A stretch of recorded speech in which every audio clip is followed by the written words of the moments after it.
क्या अभी अंदर से मैम बताइए कि क्या हुआ अंदर में और क्या धाराएं लगी, जो लगी हुई थी धाराएं उस पर कोर्ट ने क्या कहा और जज का क्या रुख रहा? जो धाराएं लगी उसके बारे में पुलिस ने रिमांड मांगी थी 7 दिन की, जो कोर्ट ने एक्सेप्ट नहीं की है और आदिल को अभी जेल कस्टडी दे दी गई है, तो उसको जेल कस्टडी में भेजा गया है। कितने दिनों के लिए जेल कस्टडी में रखा जाएगा? जेल कस्टडी नॉर्मली जब प्रोनाउंस होती है तो 15-15 दिन की होती है, तो जेल कस्टडी में उसको भेज दिया गया है। उसको पुलिस कस्टडी नहीं दी है, पुलिस को इन्वेस्टिगेशन करने का मौका नहीं दिया गया है और जेल कस्टडी का ऑर्डर करके आज पहले ही रिमांड पे जेल कस्टडी का ऑर्डर करके उसको जुडिशियल कस्टडी में भेज दिया है। और आगे अब आपका क्या एक्शन होगा?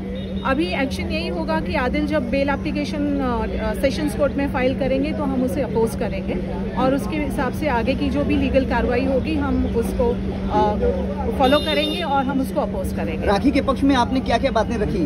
राखी के पक्ष में आपने सुना ही होगा कि कस्टडी की क्यों जरूरत थी, क्योंकि उसने पैसे चुराए थे, राखी के वीडियोस बना के उसको ब्लैकमेलिंग करता था और दूसरी लड़कियों के साथ रिलेशनशिप थी। कस्टोडियल इंटरोगेशन जरूरी क्यों था, उन सब चीज़ों पे बहस हुई, लेकिन कोर्ट ने उसको एक्सेप्ट नहीं किया है।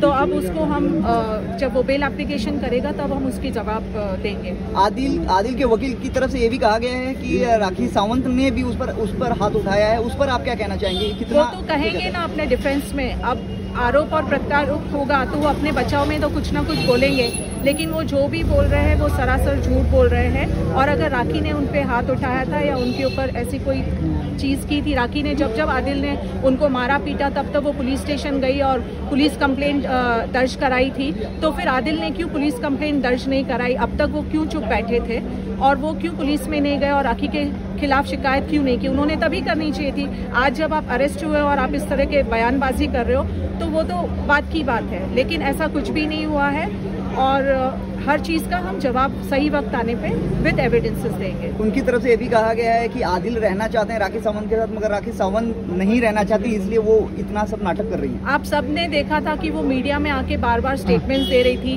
वो पोस्ट कर रही थी कि वो आदिल को वापस बुलाने के लिए कितनी जद्दोजहद कर रही थी, कितनी सारी बार उसको रिक्वेस्ट कर रही थी, सारे फ्रेंड्स के थ्रू, इवन वाहिद के थ्रू उन्होंने बात करने की कोशिश की, उनको बुलाया गया पर उन्होंने नहीं माना और आखिर में आके जब मारा पीटी की और राखी के साथ जब बदसलूकी की और उसको जब ब्लैकमेलिंग करना शुरू किया तो राखी के पास कोई ऑप्शन नहीं था, इसलिए उसने एफआईआर दर्ज करा दी।